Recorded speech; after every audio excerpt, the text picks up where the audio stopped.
Hello प्यारे दोस्तों, कैसे हो बेटा सब लोग। सभी का एक बार फिर से बहुत बहुत स्वागत है हमारे जीपैट के all India mock test answer series में जहां पे लास्ट वीक का सीरीज टेस्ट सीरीज आपने अटेम्प्ट किया होगा, जिसमें मोस्ट ऑफ द क्वेश्चंस आपको एचएपी एंड पैथोफिजियोलॉजी से जुड़े थे, राइट। आई होप कि टेस्ट काफ़ी अच्छा रहा होगा, आपकी प्रिपरेशन भी काफ़ी अगर अच्छी रही है तो। लेकिन अगर कहीं पे कुछ गड़बड़ी हो रही है, कहीं पे कुछ डाउट्स थे कि क्या सही जवाब थे, क्या गलत जवाब थे, ऐसा क्यों था, तो बेटा आंसर की लेके मैं आया हूं आपके सामने। तो चलो बिना देरी के शुरुआत करते हैं, जहां पे आपका सबसे पहला क्वेश्चन था, which of the following conditions is associated with the squamous metaplasia in the respiratory tract. जो हम पैथोफिजियोलॉजी में सबसे पहला पार्ट देखते हैं सेल एडेप्टेशन के अंदर, उसमें हम स्क्वैमस मेटाप्लेसिया देखते हैं, जहां पे कहीं पे भी अगर एपिथेलियल टिश्यूज को इरिटेशन होता है, बार बार उनको हजार्डस सब्सटेंस से एक्सपोजर होता है, तो जब तक वो एक्सपोजर चलता रहेगा तब तक स्केल्स जो है वो अपने आप को किसी और तरीके में कन्वर्ट कर लेते हैं। तो इसके लिए क्रॉनिक स्मोकिंग, विटामिन ए की डेफिशिएंसी, क्रॉनिक ब्रोंकाइटिस या फिर ऑल ऑफ द अबव ऐसे ऑप्शंस थे। अगर देखा जाए तो ये तीनों ही सिचुएशंस, यानी कि क्रॉनिक स्मोकिंग, स्मोकिंग की वजह से डैमेज होता है, विटामिन ए की डेफिशिएंसी की वजह से भी डैमेज होता है, और क्रॉनिक ब्रोंकाइटिस बार बार इन्फ्लामेशन की वजह से भी सेल्स में डैमेज होते रहता है। तो यहाँ पे ऑप्शन नंबर डी जो था वो था करेक्ट आंसर, क्योंकि इसी के अंदर आप देखते हो कि तीनों में ही इरिटेशन के चलते जो कॉलमनार एपिथेलियल सेल्स है वो स्क्वैमस एपिथेलियम के अंदर कन्वर्ट होते हुए नजर आते हैं। सेकेंड क्वेश्चन था, which of the following cells play a crucial role in the formation of granulomas. Tissue repair के अंदर जब कोई इंजरी हो जाती है, उसके बाद में जब टिश्यू रिपेयरिंग के प्रोसेस होते हैं, उसमें ये ग्रैन्युलोमा फॉर्मेशन होता है। Eosinophil, mast cells, giant cells and platelets. तो इसके अंदर सही जवाब क्या रहेगा हमारा? सही जवाब था जायंट सेल्स। क्यों? क्योंकि ये जायंट सेल्स जो होते हैं ये बेसिकली मैक्रोफेजेस होते हैं। क्या होते हैं ये? मैक्रोफेजेस। जब मैक्रोफेजेस एक दूसरे को चिपक जाते हैं तो उसके चलते ग्रैन्युलोमास तैयार होते हैं, जो कि एक बहुत ही अहम हिस्सा होता है स्ट्रक्चर एंड फंक्शन मेंटेन करने के लिए। तो ये जो जायंट सेल्स होते हैं ये माइक्रोफेजेस को चिपक के बन जाते हैं, और उसकी वजह से ही ये ग्रैन्युलोमा बनता है, जो कि आगे जाके क्रॉनिक इन्फ्लामेशन के ट्रीटमेंट में हमें बहुत ज्यादा मददगार साबित होता है। एक्यूट इन्फ्लामेशन में तो चलो हमारे न्यूट्रोफिल से रिएक्ट कर देते हैं, बट जब क्रॉनिक इन्फ्लामेशन है तब ये जायंट सेल ग्रैन्युलोमा फॉर्मेशन में मददगार साबित होते हैं। नेक्स्ट क्वेश्चन, कौन सा इन्फ्लामेटरी सेल टाइप है जो कि इंपॉर्टेंट रोल प्ले करता है इन द एथेरोस्क्लेरोटिक प्लाक। अब एथेरोस्क्लेरोसिस एक ऐसी कंडीशन जहां पे एक्सेसिव जो बैड कोलेस्ट्रॉल है ये हमारे ब्लड वेसल के अंदर डिपॉजिट हो जाता है, जिसके चलते हमारे ब्लड वेसल का अंदर का जो ल्यूमेन है ये ल्यूमेन बिल्कुल ही कम होता है। यहाँ पे ये पूरा एथेरोस्क्लेरोटिक प्लाक है, ये बना है बैड कोलेस्ट्रॉल अर्थात एलडीएल से। तो जब भी इस एलडीएल की डिपॉजिशन शुरू होती है, बॉडी चुपचाप नहीं बैठती, बॉडी ऑब्वियसली इसको निकालने के लिए कोशिश करती रहती है।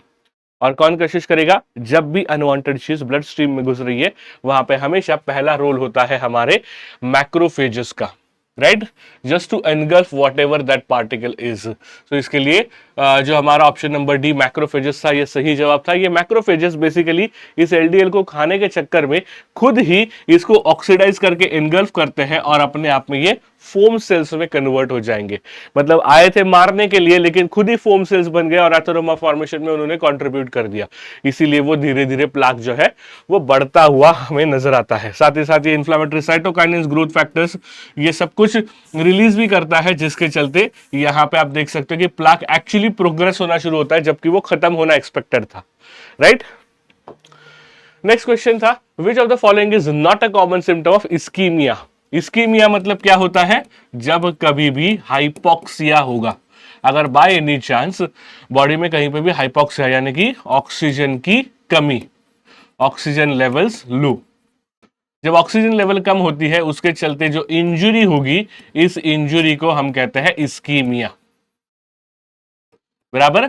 और इसी के चलते जब डायरेक्टली डेथ होगी तो उसको कहा जाता है इन्फार्क्शन। तो जो मायोकार्डियल इन्फार्क्शन हम देखते हैं, that is the death of cells particularly because of the hypoxia. तो यहां पे पूछा है कि इस्केमिया का कॉमन सिम्टम कौन सा नहीं है, नॉट पूछा है। अंजाइना बिल्कुल हो सकता है, शॉर्टनेस ऑफ ब्रीथ बिल्कुल हो सकती है, नमनेस और वीकनेस इन द लिम्स ये भी जरूर हो सकता है, जबकि यूरिन आउटपुट के साथ इसका एज सच डायरेक्टली कोई लेना देना नहीं है, क्योंकि इसके लिए होल एंड सोल हमारी किडनीज या फिर हमारी रीनल सिस्टम यही रिस्पॉन्सिबल रहेगी। यहाँ पे इस्केमिया का डायरेक्टली एज सच कोई भी रोल नहीं है। जब इस्केमिया हम स्पेसिफिकली बात करते हैं हार्ट डिसीजेस में, कार्डियोवैस्कुलर कंडीशंस के अंदर, तो ये ऊपर के तीनों कंडीशंस जो रहेंगे वो इस्केमिया के सिम्टम्स हो सकते हैं। Next question, which of the following is a common cause of secondary spontaneous pneumothorax. अब कई बार क्या होता है ना कि ये क्वेश्चन देख के ना बहुत सारे बच्चे कंफ्यूज होते हैं। एक चीज ध्यान में रखो, यहाँ पे सेकेंडरी है, प्राइमरी नहीं है। मतलब डेफिनेटली इसके पीछे कोई ना कोई अंडरलाइंग कॉज होना चाहिए, कोई एक चीज ऑलरेडी एग्जिस्ट कर रही है, उसके चलते ये प्रॉब्लम का मुकाबला करने की नौबत आ जाती है। सो स्पॉन्टेनियस न्यूमोथोरैक्स जब होता है secondarily, smoking, lung cancer, physical exercise, allergic reaction. अब इसमें से स्मोकिंग एक हम कह सकते हैं कि इसके कारण सीओपीडी के चांसेस ज्यादा होते हैं। फिजिकल एक्सरसाइजेस की अगर हम लोग बात करते हैं तो वो स्टेबल और अनस्टेबल अंजाना में ज्यादा प्रॉब्लमेटिक हो सकता है। और एलर्जिक रिएक्शन तो अपने आप में अलग ही है, जिससे एस्थमा हो सकता है। तो बचा हमारे पास एक ऑप्शन, वो है लंग कैंसर। अगर किसी को ऑलरेडी लंग कैंसर है तो उसमें सेकेंडरी स्पॉन्टेनियस न्यूमोथोरैक्स होने के चांसेस सबसे ज्यादा है, क्योंकि जैसे जैसे लंग कैंसर बढ़ते जाता है ये धीरे धीरे लंग्स के पेरिफेरी में भी घुस जाता है, जिसके चलते लंग का टिश्यू वीक हो जाएगा और उसमें से एयर लीकेजेस होना शुरू हो जाते हैं। हालांकि हम ये कह सकते हैं कि जो लोग स्मोकिंग कर रहे हैं और उनको लंग कैंसर भी है, तो उनको स्पॉन्टेनियस सेकेंडरी स्पॉन्टेनियस न्यूमोथोरैक्स होने के चांसेस ज्यादा है, रिस्क फैक्टर है। बट स्मोकिंग करने वाले हर इंसान को ये होगा ही, इसकी कोई भी गारंटी नहीं है। अगर किसी को ऑलरेडी लंग कैंसर है, स्मोकिंग भी चल रहा है, तो रिस्क डेफिनेटली ज्यादा रहेगी। ठीक है, next question, in the post renal AKI अर्थात acute kidney injury, which of the following is the first step of management. अब देखो यहां पे क्या है, पोस्ट रीनल एकेआई के तीन टाइप्स होते हैं। प्री रीनल, जहां पे मेजरली किडनी को होने वाला ब्लड सप्लाई हैम्पर हो जाता है, राइट, या तो लो ब्लड प्रेशर होगा या तो कार्डियोवैस्कुलर प्रॉब्लम होगा।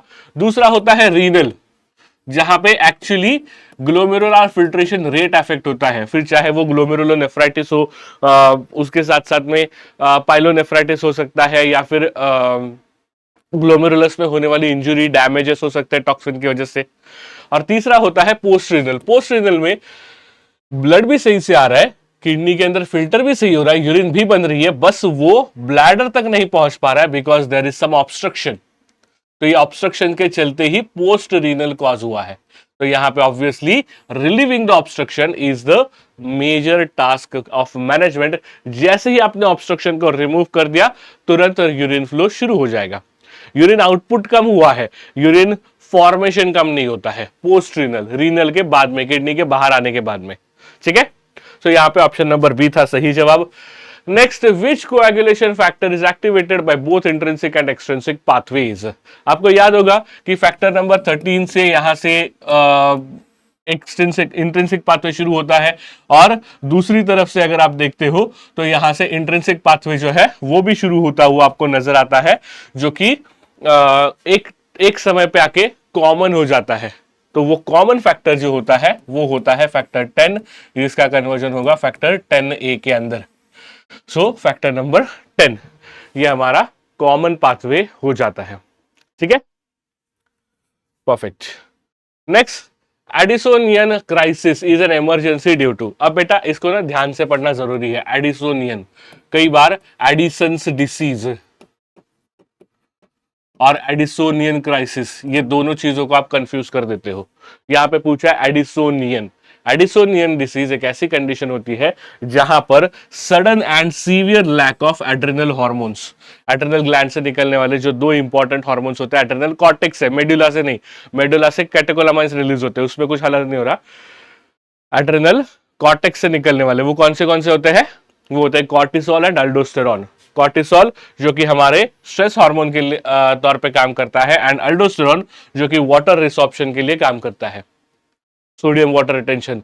हमने किडनी के अंदर रास पाथवे देखा है ना, रेनिन एंजियोटेंसिन अल्डोस्टेरॉन सिस्टम, उसका वो अल्डोस्टेरॉन है।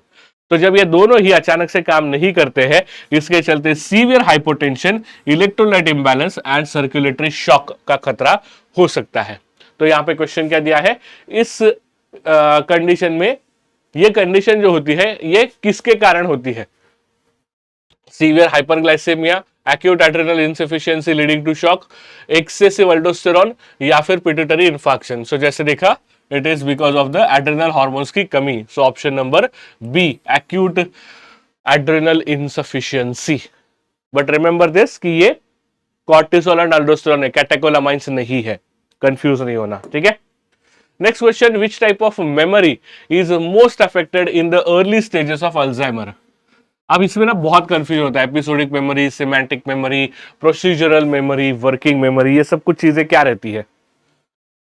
यहां पे पूछा है अर्ली स्टेजेस, ये अर्ली स्टेज बहुत इंपॉर्टेंट है। अब देखो, किसी को अल्जाइमर हुआ है तो सबसे पहली चीज होती है जिसको हम कॉमनली कहते हैं शॉर्ट टर्म मेमोरी लॉस, बराबर, शॉर्ट टर्म मेमोरी लॉस। अब ये जो डिमेंशिया की शुरुआत है, ये इनमें से एग्जैक्टली कौन सा होता है। अब देखो, पेशेंट को रिसेंटली जो चीजें हुई है ना वो याद नहीं आती है, उसकी पुरानी मेमोरीज बहुत ताजा है। जैसे कि आज सुबह उठे, ब्रश कर लिया, ब्रेकफास्ट कर लिया, नहा धो के वापिस सो गए, उठने के बाद याद ही नहीं कि सुबह उठे थे, फिर से ब्रश चलने लगे, फिर से बोले ब्रेकफास्ट दे दो। तो अगर देखा जाए तो भाई ये आपके जिंदगी का एक एपिसोड है। जैसे आप वेब सीरीज में, टीवी सीरियल्स में एपिसोड्स देखते हो ना, एक एपिसोड, दो एपिसोड, तीन एपिसोड, ऐसे एपिसोड्स में मेमोरी भूली जाती है। सो ये उसकी शुरुआत होती है, एपिसोडिक मेमोरी, जो इसका सही आंसर है। इसके अलावा सिमेंटिक मेमोरी क्या रहता है, ये जीके वाला नॉलेज रहता है, मतलब नॉर्मल सी चीज यार। जैसे अगर ये सेकेंड थर्ड स्टेज में चला जाता है, ये पेशेंट नहाने के लिए चले जाएंगे, हाथ में मग्गा लेंगे और उसकी तरफ ही देखते रहेंगे, उनको ध्यान में ही नहीं है कि इसके साथ करना क्या है। ये जनरल नॉलेज है भाई, ये सिखाना नहीं पड़ता किसी को कि हाँ इसके ऊपर से पानी ऐसे ले लो, फिर साबुन लगाओ, फिर उसको वापस धो लो। इनको यहां तक भी डिमेंशिया होना शुरू होता है। प्रोसीजरल मेमोरी मतलब कोई भी टास्क किस प्रकार से परफॉर्म करना है और कोई भी स्किल कैसे काम करने हैं। जैसे कि पेशे से वो औरत है, समझो कि जो कि एक बहुत ही बढ़िया कुक है, वो किचन में जाके ऐसे ही खड़ी रह रही है, मुझे नहीं पता क्या करना है, मुझे याद ही नहीं मैं यहाँ पे क्या करती थी, मैं यहाँ पे क्यों हूँ मुझे याद ही नहीं है, चपाती कैसे बनाते उसको याद ही नहीं है, तुमने उसको आटा गूंद के दिया, वो आटे की तरफ ऐसे ही देखती रही है बेलन हाथ में लेके, उसको याद ही नहीं है प्रोसीजर क्या करनी है, ये भूल जाती है। उसके बाद में वर्किंग मेमोरी, वर्किंग मेमोरी जहां पे holding of the information in the mind and manipulating it. कई बार जाने अनजाने में हम चीजों को मैनिपुलेट कर लेते हैं। एग्जाम में मार्क्स कम आए हैं, घर पे जाके बोलेंगे अरे मम्मी सभी के कम आए हैं तो मेरे कहां से अलग से कम आएंगे। मैनिपुलेट कर लिया ना थोड़ा बहुत।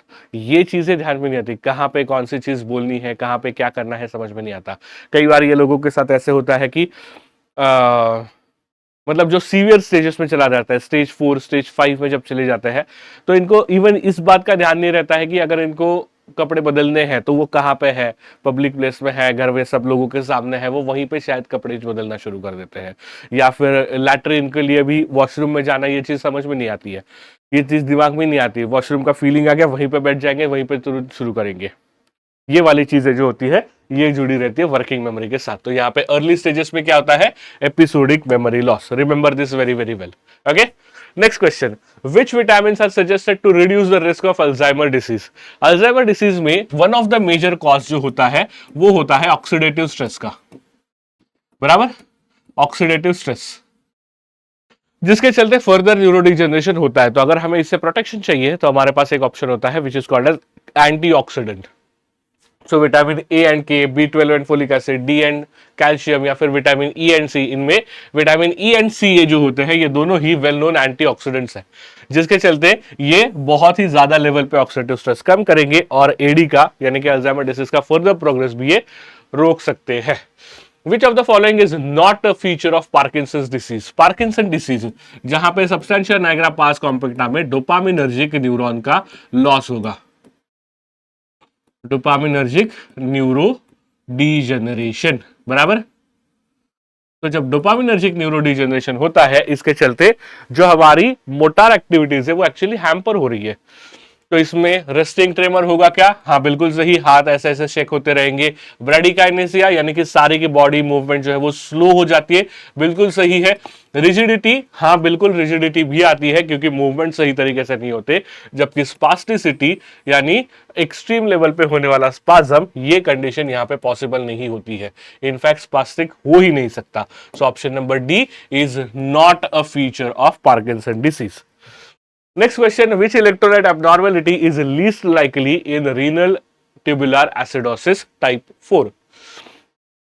रीनल ट्यूबुलर एसिडोसिस जब होता है स्पेसिफिकली टाइप 4 का, उसमें क्या चीज लीस्ट लाइकली है, मतलब नहीं होगी? हाइपरकैलेमिया, हाइपोनेट्रेमिया, मेटाबॉलिक एसिडोसिस या फिर हाइपोकैलेमिया? इसमें क्या रहेगा सही जवाब? Option number D, hypokalemia. अब ये क्यों है? जब रीनल ट्यूबुलर एसिडोसिस होता है, ये होता है अल्डोस्टेरॉन की डेफिशिएंसी से, या फिर अल्डोस्टेरॉन है लेकिन उसका रेजिस्टेंस हो गया तो। अब ऐसे कंडीशन में जब अल्डोस्टेरॉन सही से काम नहीं कर रहा, in fact there will be hyperkalaemia and not the hypokalaemia. ठीक है, तो ये सारी चीजें हाइपरकैलेमिया के कारण होगा, हाइपोनेट्रेमिया भी होगा, मेटाबॉलिक एसिडोसिस भी होगा, इनफैक्ट हाइपोकैलेमिया नहीं हो सकता। तो इसका कोई लेना देना नहीं है, option number D. Next question, which disorder is primarily characterized by autoimmune destruction of the platelets resulting in the thrombocytopenia and the bleeding? Thrombocytes अर्थात प्लेटलेट की तादाद एकदम से कम हो जाती है और ब्लीडिंग का खतरा रहेगा। Systemic lupus erythematosus, congenital hypofibrinogenaemia, acute promyelocytic leukaemia या फिर इम्यून थ्रोम्बोसाइटिक थ्रोम्बोसाइटोपिनिक परप्यूरिया? अगर ऐसे क्वेश्चंस आएंगे जहां पे कंफ्यूजन भरा पड़ा है तो भाई देख लो, थ्रोम्बोसाइटोपिनिया हो रहा है ना, किस नाम में थ्रोम्बोसाइटोपिनिया दिख रहा है? यहाँ पे दिख रहा है, बस ये दे दो सही जवाब। ज्यादा दिमाग लगाओ मत बेस्ट तरीका होता है, सिंपल तरीका होता है, ठीक है, जहां पे क्वेश्चन में और आंसर में दोनों में सेम चीज आपको देखने मिले, तो बस उसी को ही आप क्लिक कर सकते हो। वैसे यहां पे देखा जाए तो एक बेसिकली आईटीपी यानी कि जो इम्यूनो थ्रोम्बोसाइटोपेनिक परप्यूरिया, ये एक ऑटो इम्यून ब्लीडिंग डिसऑर्डर है जो यहाँ पे बताया है कि डिस्ट्रक्शन ऑफ प्लेटलेट्स यहाँ पे हो जाता है, जिसके चलते धीरे धीरे जो प्लेटलेट्स ब्लड क्लॉटिंग कर सकते थे उनकी लेवल बहुत ज्यादा कम हो जाएगी। तो म्यूकोजल ब्लीडिंग हो गया, सीवियर केसेस में ब्लीडिंग हो गया, इजीली ब्रूजिंग। ब्रूजिंग का मतलब अगर यहाँ पे एक ऐसा कुछ छोटा सा इंपैक्ट भी हो जाएगा तो स्किन के अंदर लगेगा कि ब्लड क्लॉट हो गया है। सो ब्लूइश ब्लैक कलर का डिपॉजिट देखने मिलेगा। पेटिची यानी कि small pin point purple skin, हमेशा स्किन के नीचे ऐसा लगेगा कि वहां पे ब्लड क्लॉट हुआ है। ये वाली चीजें आपको देखने के लिए मिलती है, वो होता है specifically immune thrombocytopenic purpura. Next question है, which type of crystal is deposited within the joints of gout, a metabolic disorder causing the inflammation, painful inflammation? Calcium pyrophosphate, calcium oxalate, hydroxyapatite या फिर यूरिक एसिड क्रिस्टल? जब भी बात आती है gout की, it is always the uric acid crystal.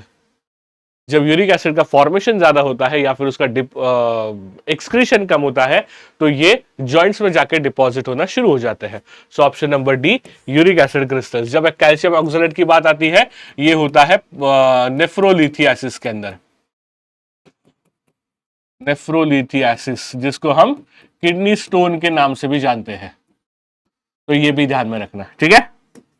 चलो next, which of the following term describes the spread of malignant cells through the cavities like peritoneum or pleura? Hematogenous spread, transcoelomic spread, lymphatic spread या फिर contagious spread, contagious invasion? अब देखो, समझो कि आपकी इसकी preparation नहीं हुई है, नाम से पता चलता है हीमेटोजीनस मतलब ब्लड में घुस के स्प्रेड होने वाला है, लेकिन यहाँ पे कैविटी का कोई लेना देना नहीं है। ट्रांसलोमिक, चलो ये पता नहीं है। लिम्फेटिक मतलब ये लिम्फ लेवल तक पहुंच रहा है, लिम्फेटिक सिस्टम में जा रहा है। एंड कॉन्टेजियस इन्वेजन, इन्वेजन का मतलब होता है कि कहीं ना कहीं इंजुरी करके वो अंदर घुसेगा, जबकि ये क्वेश्चन पूछा ही नहीं है, यहाँ पे केवल और केवल स्प्रेड पूछा है जो कि एक नॉर्मली स्प्रेड अप होगा। तो हमारे पास ऑप्शन इकलौता बचता है, वो होता है ट्रांसलोमिक स्प्रेड। ओके, सो ट्रांसलोमिक स्प्रेड के अंदर क्या होता है, जो भी हमारे सीरस कैविटीज है, जहां पे सीरस मेम्ब्रेन का आउटिंग रहेगा, पेरिटोनियल कैविटी, प्लूरल कैविटी, इसके साथ साथ ovaries, gastric area, pancreatic carcinoma, इनके साथ में ये चीज देखी जाती है, जो कि इजीली वहां पे कैविटीज में भी स्प्रेड हो सकता है। In the life cycle of hepatitis A virus, new virus particles are secreted into the substance by the liver before being excreted from the body. जहां पे हेपेटाइटिस वायरस है, हेपेटाइटिस में हम जानते हैं कि ये पीलिया की बीमारी है, तो वहां पे ऑब्वियसली जो भी है वो सब कुछ बाइल ही है, क्योंकि बिलियरी लेवल्स बढ़ जाती है, बाइल का फ्री फॉर्म जो होता है ये खून के अंदर बढ़ जाता है, जिसके चलते पूरी स्किन, आंखें, ये सब येलोइश कलर में दिखते हैं। तो जो नया वायरल पार्टिकल होगा वो भी इसी में चला जाएगा और फिर उसके बाद में बॉडी से एक्सक्रीशन के लिए आगे चला जाता है। The correct sequence of liver changes in the alcoholic liver disease. अगर कोई भी पेशेंट जो क्रॉनिक अल्कोहलिक है, अगर उसको अल्कोहलिक लिवर डिसीज होगा तो स्टेप बाय स्टेप चेंजेस कैसे होंगे? Cirrhosis, hepatitis, fatty changes, alcoholic hepatitis, cirrhosis, alcoholic hepatitis, cirrhosis, fatty changes, fibrosis, fatty changes या फिर हेपेटाइटिस। अब देखो, जब सबसे पहले शुरुआत होती है consumption of alcohol on the regular basis, अगर बहुत रेयरली लिया जा रहा है, 6 महीने में एक बार, साल में एक बार, तो ये इतना हैम्पर नहीं करेगा, बट ऑब्वियसली वहां पे क्वांटिटी भी मैटर करती है।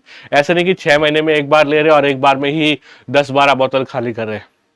अगर लिमिटेड क्वांटिटी में लिया जा रहा है तो कोई प्रॉब्लम नहीं होगा, बट जब रेगुलर पे क्रॉनिक बेसिस पे आता है, सबसे पहली जो चीज होती है वो होता है फैटी चेंजेस, जिसमें स्टीटोसिस देखने के लिए मिलेगा, यानी कि लीवर सेल्स के अंदर लिपिड्स एक्यूमुलेट होंगे, जिसको हम कहते हैं फैटी चेंजेस। धीरे धीरे धीरे धीरे जब ये बढ़ता जाएगा, उसके बाद में ये लिवर के इन्फ्लामेशन के लिए कारणीभूत होगा, जिसको हम कहते हैं alcoholic hepatitis, and then finally there will be a damage to the liver cells which is called as cirrhosis. So option number B वाला जो सीक्वेंस है ये परफेक्ट सीक्वेंस है। पेनिसिलिन जी दुनिया का सबसे पहला एंटीबायोटिक है। इसको सिफिलिस में कैसे एडमिनिस्टर किया जाता है? ओरल, आईवी, आईएम या फिर सबक्यूटेनियस? अब देखो, जब भी हम पेनिसिलिन जी की बात करते हैं, ये लॉन्ग एक्टिंग ड्रग होता है जब उसको इंट्रामस्कुलरली दिया जाए। ओरली अगर देंगे या फिर आईवी देंगे तो शॉर्ट टर्म के लिए इसका इफेक्ट रहेगा, बट आईएम से जब देंगे तो इसके चलते ये डेपो फॉर्मेशन करेगा, डेपोट फॉर्मेशन, जहां से slow and constant release of medication चलता रहेगा। तो सिफिलिस के हर स्टेजेस में ये ड्रग ऑफ चॉइस माना जाता है, ओनली एक्सेप्ट द न्यूरोसिफिलिस। न्यूरोसिफिलिस छोड़ के बाकी हर स्टेजेस में यही ड्रग ऑफ चॉइस है, जहां पे हमें स्लो एंड कांस्टेंट एक्सक्रीशन होना जरूरी है, रिलीज होना जरूरी है, जिसके लिए इंट्रामस्कुलर, यानी कि ऑप्शन नंबर सी था हमारा सही जवाब। The incubation period of gonorrhoea, gonorrhoea Neisseria जो बैक्टीरिया है उसका इंक्यूबेशन पीरियड जो होता है ये एग्जैक्टली होता है 2 से 5 दिन के बीच में। सो ऑप्शन नंबर बी होगा सही जवाब। The key marker used to monitor the HIV progression. जब भी एचआईवी एड्स का इंफेक्शन होता है, it targets the CD4+ cells. इन्हीं सेल्स के अंदर ये घुसेगा, वहीं पे मल्टीप्लाई करेगा, इन्हीं को बर्स्ट करेगा, तो इनका काउंट जो है ये ड्रास्टिकली घटता है, जो फर्दर इम्यूनो सप्रेशन भी करवाएगा, जिसके लिए इसके काउंट को हमें कॉन्स्टेंटली मॉनिटर करते रहना जरूरी है। बाकी RBC, WBC, platelets, blood urea nitrogen fluctuations आएंगे, बट मार्कर के तौर पे ये दिखेगा हर बार ड्रास्टिकली घट रहा है, मतलब एचआईवी बढ़ रहा है। अगर इसका लेवल घटना कम हो गया, इसका मतलब एचआईवी कंट्रोल में आ चुका है, ये इसका मार्कर रहेगा। Next, which vitamin deficiency is commonly seen due to isoniazid therapy? Isoniazid के कारण क्या होता है? पायरिडॉक्सिन का मेटाबॉलिज्म गड़बड़ हो जाता है, तो उसी की हमें डेफिशिएंसी देखने मिलती है। Option number B, vitamin B6। बहुत ही कॉमन और सबसे इजी, कई बार पूछा जाने वाला क्वेश्चन है। Next question, pruritus. जो जॉन्डिस के अंदर प्रूराइटिस यानी कि ईचिंग वाली कंडीशन होती है, वो किसके कारण चलती है? Glucose, urea, bile salt accumulation and electrolytes. इसमें बेसिकली जॉन्डिस, वंस अगेन इसमें भी बाइल का प्रोडक्शन जो है वो बहुत ज्यादा होता हुआ नजर आता है, तो उसमें उसके कारण ही हमें ये जो बाइल है बेसिकली क्या है, ये किसी भी ब्लड वेसल में कहीं पे डिपॉजिट होने के लिए बना ही नहीं है, ये बना है लिवर के अंदर, फैट लिवर से गॉल ब्लैडर में जाके स्टोर होगा, गॉल ब्लैडर से ये रिलीज होगा हमारे इंटेस्टाइन में, वहां पे फैट को इमल्सिफिकेशन करने के लिए ये काम में आता है। तो ये जब वहां से निकल के कहीं और जाके डिपॉजिट होगा तो उसके कारण इचिंग जो है वो हो सकता है। सो ऑप्शन नंबर बी इसका सही जवाब रहेगा। Next question, which of the following cells are responsible for the excessive mucus production seen in the chronic bronchitis? Alveolar macrophages, type 1 pneumocyte, ciliated cells या फिर गॉबलेट सेल्स? भाई ये जो दिया है ना, सीन इन क्रॉनिक ब्रोंकाइटिस, इसका कोई लेना देना नहीं है। Mucus production is always from the goblet cells, फिर चाहे वो नॉर्मल हो, चाहे वो एबनॉर्मल हो, चाहे वो किसी डिसीज कंडीशन में हो, ये होगा हमेशा ही डिसीज कंडीशन के अंदर ही। तो एक्यूट अल्वियोलर मैक्रोफेजेस में क्या होगा, ये अल्वियोलाई में देखे जाते हैं और वो जो भी वहां पे डेब्रिस होगा उसको क्लीन करने के लिए, पैथोजन अगर वहां पे पहुंचते हैं उनको क्लीन करने के लिए रिस्पॉन्सिबल रहेंगे।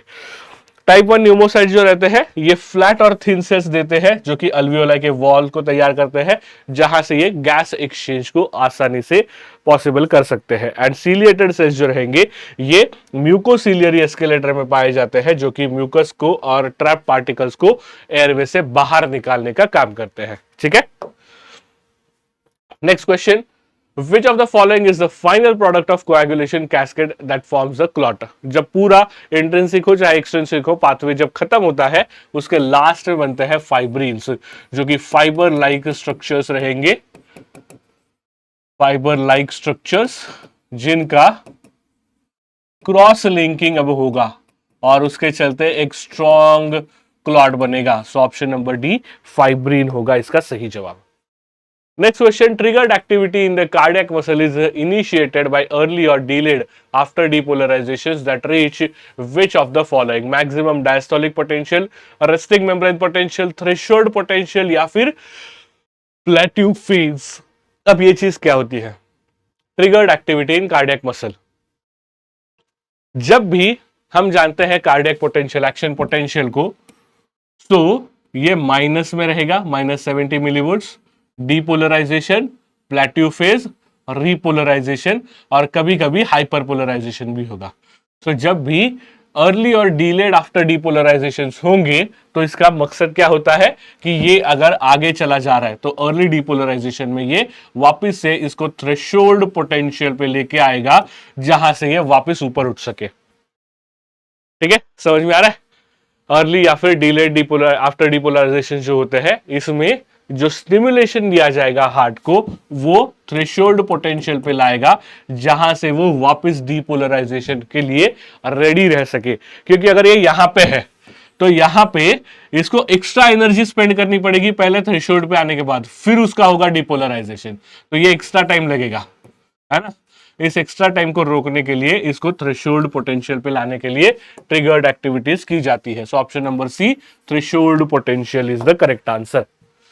Next, HIV virus destroys helper T cells, monocytes, eosinophils या फिर बैसोफिल्स। हेपेटाइटिस जो कि लिवर में जाके बढ़ने वाला वायरस है, वो इम्यून सिस्टम के ऊपर सीधा अटैक करता है हेल्पर टी सेल्स यानी कि CD4+ T cells.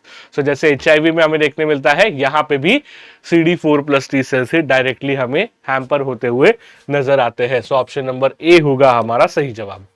The axial skeleton in the adult consist of. अब देखो इसमें ना क्वेश्चन बहुत ध्यान से सुनना जरूरी है। एक्सियल स्केलेटन, वरना हम स्केलेटन देखते 206 पे टिक कर देते, बात खत्म। भाई पूछा है स्पेसिफिकली एक्सियल, एक्सियल यानी कि हमारा सेंट्रल बॉडी का, तो स्कल के 22 बोन्स जिसमें फेशियल बोन्स भी रहेंगे और क्रेनियल बोन्स भी रहेंगे, दोनों का कॉम्बिनेशन। रिब्स के 12 pairs, vertebral column, sternum bone यानी कि हमारा chest bone, middle ear ossicles, hyoid bones, ये सब कुछ मिला के टोटल हमें 80 बोन्स देखने के लिए मिलते हैं। और जो बचे हुए 126 है ये हमारे रहेंगे एपेंडिकुलर नर्वस स्केलेटल सिस्टम के। ठीक है, एपेंडिकुलर स्केलेटन के। Next question, the cranial nerve that regulates the heart beat. Heart beat को जो रेगुलेट करता है वो होता है हमारा cranial number 10, cranial nerve number 10। बाकी के क्या करते हैं, क्रेनियल नंबर 3 जो होता है इसको ऑक्यूलोमोटार नर्व के नाम से भी जानते हैं, तो ये हमारी आंखों की मूवमेंट, प्यूपिल का कॉन्स्ट्रिक्शन, डायलेशन, ये सब कुछ रेगुलेट करता है। क्रेनियल नंबर 4 जो होता है ये किस लिए रिस्पॉन्सिबल है, इसको ट्रॉक्लियर नर्व कहते हैं, तो ये हमारे आंखों के ही ऊपर वाले मसल्स जो है, सुपीरियर ऑब्लिक मसल्स, इनको कंट्रोल करता है। मतलब दोनों ही इनडायरेक्ट वे में आंखों को ही रेगुलेट कर रहे हैं। और क्रेनियल नंबर 9 जो है इसको ग्लॉसोफैरिंजियल नर्व के नाम से भी जानते हैं, जो कि parasympathetic functions of the mouth and throat इसको रेगुलेट करता है। तो सही आंसर था हमारा option number D. Next question, the replication of DNA is a prerequisite for eukaryotic cells to undergo the division.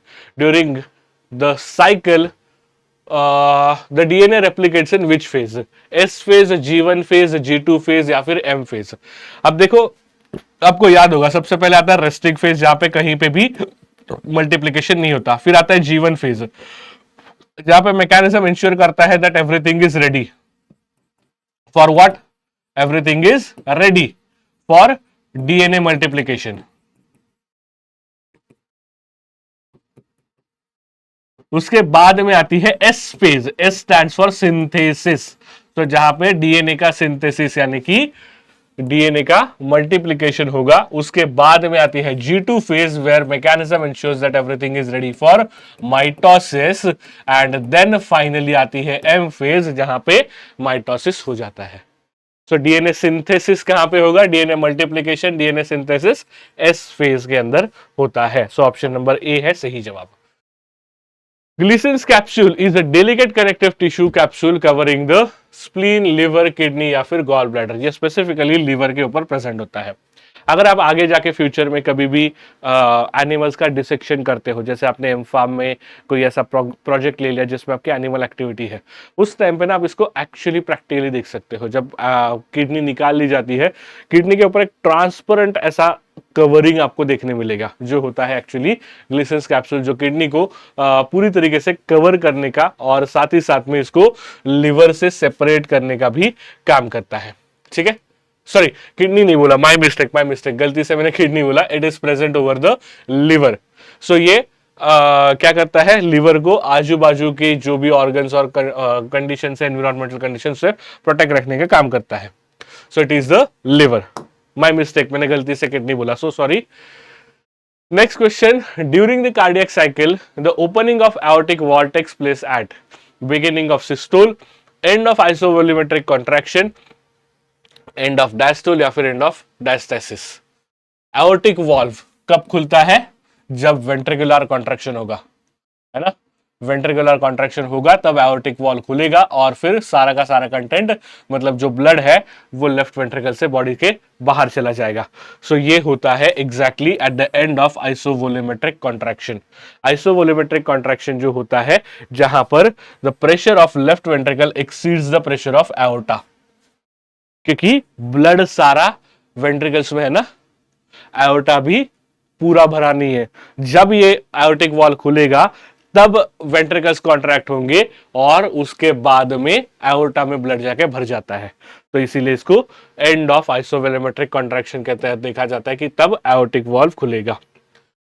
The middle layer of the testis is covered by tunica vaginalis, albuginea, vasculosa या फिर spermatic fascia.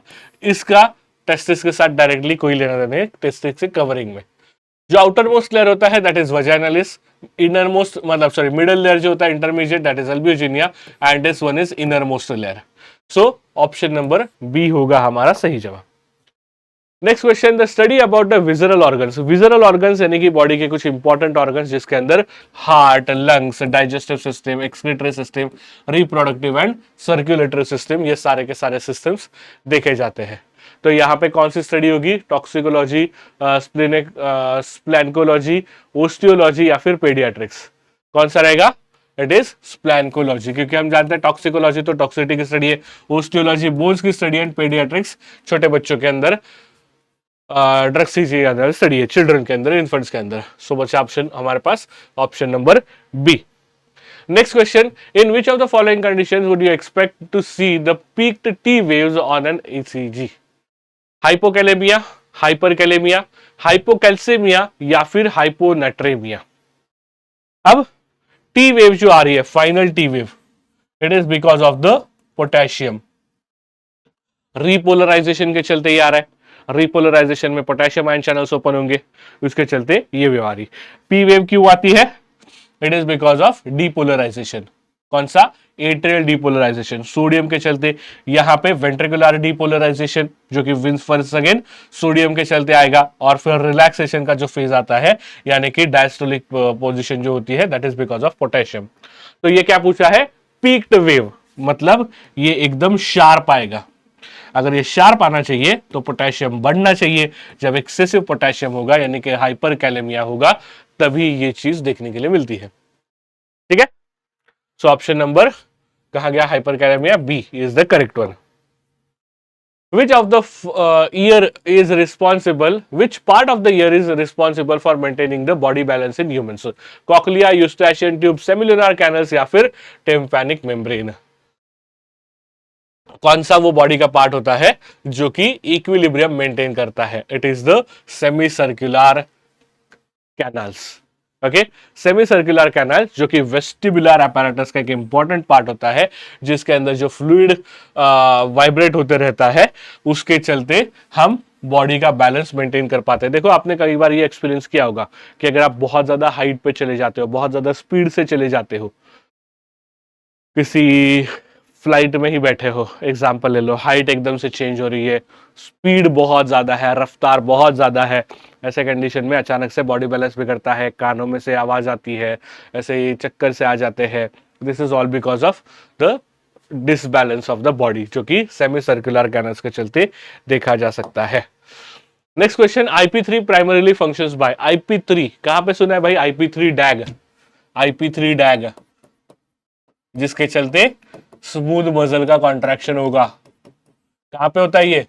GQ type of GPCR. तो GQ type of GPCR में जो कि हमारे muscarinic receptors भी होते हैं, M1 M2 M3 M5 receptors, है ना, ये भी होते हैं. तो इसमें से IP3 स्पेसिफिकली क्या करता है? IP3 सार्कोप्लाज्मिक रेटिकुलम पे जाके वहां से कैल्शियम आयंस को रिलीज करता है. डैग जो होता है फॉस्फोलाइपेज सी को एक्टिवेट करेगा, उसको चलते वो आगे जाके जो प्रोटीन काइनेस है, उस प्रोटीन काइनेस सी की मदद से कैल्शियम का आउटफ्लक्स जो मतलब इनफ्लक्स जो है सेल के बाहर से, उसको बढ़ाने का काम करता है. सो IP3 स्पेसिफिकली कैल्शियम जो एंडोप्लाज्मिक रेटिकुलम या फिर सार्कोप्लाज्मिक रेटिकुलम में स्टोर्ड है, इसको रिलीज करने का काम करता है. Option number B. Next, nociceptors are the receptor. Nociception मतलब होता है पेन. नोसिसेप्शन का मतलब है पेन. तो मैकेनिकल, थर्मल या फिर केमिकल इंजरी से जो पेन होगा वो हमें महसूस होता है इन नोसिसेप्टर्स में. तो इन्हीं को हम बाद में टारगेट करते हैं जब भी हमें कोई स्ट्रॉन्ग एनाल्जेसिक देना है, हमें इसको नंब करना होगा. Next question, which layer of the epidermis is made up of the dead cells. Dead cells से जो लेयर बना होता है वो होता है the upper most layer, stratum corneum. तो लेयर्स कैसे रहते हैं? सबसे बेस में रहेगा बेसल लेयर, जिसके अंदर स्टेम सेल्स रहेंगे, मेलानोसाइट्स रहेंगे, जहां पे सेल डिवीजन होता है. फिर आता है स्पाइनोसम लेयर, जिसके अंदर केराटिनोसाइट के लेयर्स देखने के लिए मिलेंगे, और इनको डेस्मोसोम से एक दूसरे से कनेक्ट भी किया जाता है. फिर आता है ग्रैन्युलोसम का लेयर, जिसके अंदर केराटिन बनाने वाले सेल्स देखने मिलते हैं. ल्यूसिडम, जहां पे डेड सेल्स का एक थिन लेयर रहेगा, एंड स्ट्रैटम कॉर्नियर, जहां पे multiple layers of the dead skin देखने के लिए मिलेंगे, जो कि आपके स्किन को प्रोटेक्ट करता है, जो कि आपके चेहरे के ऊपर भी स्किन को प्रोटेक्ट करता है. तो अगर आप कभी भी ऐसे देखते हो कि भाई कोई क्रीम है, कोई ऑइंटमेंट है, कोई प्रोडक्ट है, ये क्लेम करता है कि भाई तुम इससे फेस वॉश करो, तुम इसको रेगुलरली लगाओ, तो अचानक से 2 दिन में, 3 दिन में, 15 दिन में त्वचा जो है वो निखर जाएगी. तो इसमें हो सकता है कि ये इस पर्टिकुलर सेल लेयर को डैमेज कर रहा है.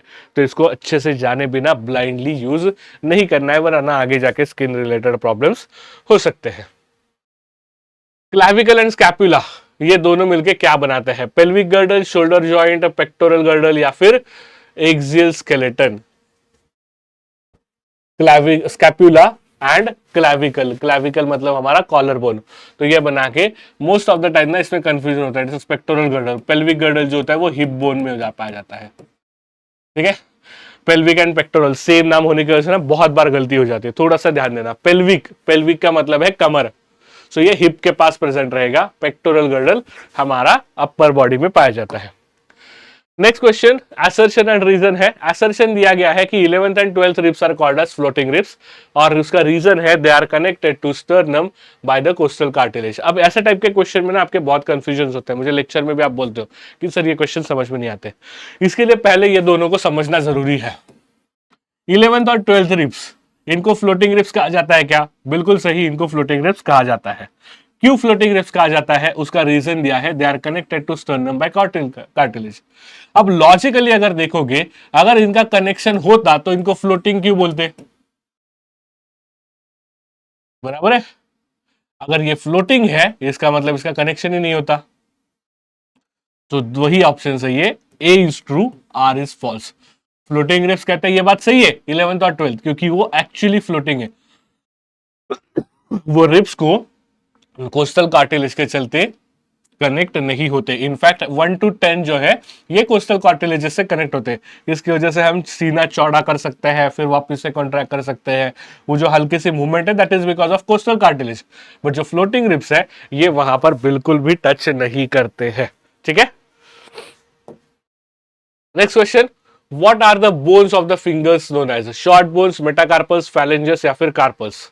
फिंगर्स की जब बात करती है they are phalanges. Okay, short bones कौन से होते हैं? रिस्ट में पाए जाते हैं, कार्पल्स वगैरह। मेटाकार्पल्स जो होते हैं वो पाम में, ये वाले बोन्स होते हैं ना हमारे ये। और कार्पल्स जो होते हैं ये वापिस से रिस्ट बोन, शॉर्ट बोन्स का ही एग्जांपल है वो। Next question, the right lymphatic duct drains the lymph from which of the following areas? Right arm, right side of the head and chest, left arm, left side of the head and chest, entire lower body, right leg and right arm. Simple तरीका है, right duct है तो वो पूरी right side का lymphatic duct वहां पे drain करता है। Next question, when the RBCs are kept in isotonic NaCl solution, ये जीपैट 2022 का भी क्वेश्चन है। वैसे आरबीसीज को आइसोटोनिक में रखा गया है। आइसोटोनिक मतलब जिसका ऑस्मोटिक प्रेशर एग्जैक्टली सेम है। There will not be any movement of solute across the RBC membrane. The RBC shape and size will not change because of the osmotic pressure across the membrane is the small same solutes will not cross the RBC membrane. All of these. अब जब specifically isotonic, hypotonic, hypertonic ये तीन चीजें होती है तो उसमें cell shrinkage, cell swelling या फिर नॉर्मोसाइटिज्म होता है। जब आइसोटोनिक सॉल्यूशन है इसका शेप साइज कुछ भी नहीं बदलेगा। Option number B.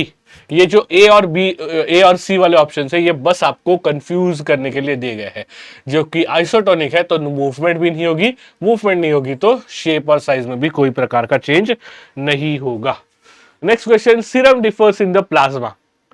Serum, plasma. Serum को हम तैयार कैसे करते हैं? ब्लड को क्लॉट करके जो बचा कुचा क्लियर सुपरनेटेंट है वो होता है हमारा सीरम। तो ऑब्वियसली यहां पे क्या होगा? सीरम के अंदर क्लॉटिंग फैक्टर्स प्रेजेंट नहीं है। They will lack the clotting factors. उसको यूज कर लिया गया है, क्लॉटिंग फैक्टर्स यूज करने के बाद बचा हुआ सीरम है। जबकि प्लाज्मा में हम एंटीकोएगुलेंट ऐड करेंगे, उसको सेंट्रीफ्यूज करेंगे और सुपरनेटेंट कलेक्ट करेंगे जहां पे क्लॉटिंग फैक्टर्स प्रेजेंट रहेंगे। Next question, a 45 years old male presents with the fatigue and mild jaundice. 45 साल का इंसान है जिसको फटीग एंड जॉन्डिस दोनों ही हुआ है। लिवर फंक्शन टेस्ट दिखा रहा है कि एसजीपीटी एसजीओटी दोनों के लेवल्स जो है एलिवेटेड है। तो कौन सी कंडीशन यहां पे हो सकती है? Myocardial infarction, viral hepatitis, nephrotic syndrome या फिर हाइपोथायरॉयडिज्म। अगर सबसे सिंपल और लॉजिकली देखोगे तो ये एसजीपीटी एसजीओटी कहां पे हो रहा है? Liver function. तो ऑब्वियसली ऐसी बीमारी होगी जहां पे लिवर कहीं ना कहीं हैम्पर हो रहा है। मायोकार्डियल इन्फार्क्शन कोई लेना देना नहीं है, ये तो हार्ट रिलेटेड है। नेफ्रोटिक सिंड्रोम ये किडनी में है। और हाइपोथायरॉयडिज्म ये तो थायराइड ग्लैंड का कमी मतलब थायराइड हार्मोन्स का हाइपोसेक्रेशन से। तो सीधा सीधा ऑप्शन नंबर बी आपको देखने मिलेगा। नेक्स्ट क्वेश्चन है, which of the following chemicals would cause the blood pressure to decrease when they appear in the blood? Anti diuretic hormone, angiotensin 2, aldosterone या फिर anti natriuretic peptide. Blood pressure to decrease क्या करते हैं? कौन से रहेंगे?